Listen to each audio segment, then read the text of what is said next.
તો ભારતીય સેનાએ ઓપરેશન સિંદૂર દ્વારા દર્શાવેલી વીરતાને સન્માનવા માટે ધાનેરા અંબાજી મંદિરથી લાલચોક સુધી માતૃશક્તિ રેલીનો કાર્યક્રમ કરવામાં આવ્યો હતો।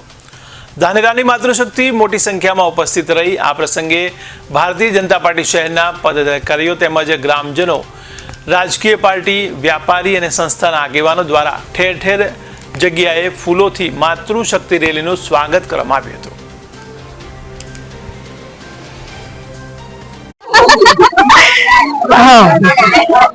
पहलगाम आतंकी हुमला में अपना भारतीय प्रवासीओं की हत्या करवामां आवी। अपनी बहन दीकरीओना सुहाग उजाड़ी लेवामां आव्या हता।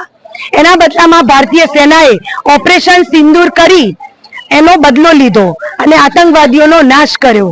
भारतीय मातृशक्ति ने सन्मान आपवा अने अपनी भारतीय सेनानो मनोबल वधारवा આપણે આજે સૌ માતૃશક્તિ ભેગા થયા છીએ અને ખૂબ મોટી સંખ્યામાં ભેગા થઈ અમને સન્માન આપ્યું છે। જય હિન્દ, બોલો ભારત માતા કી જય।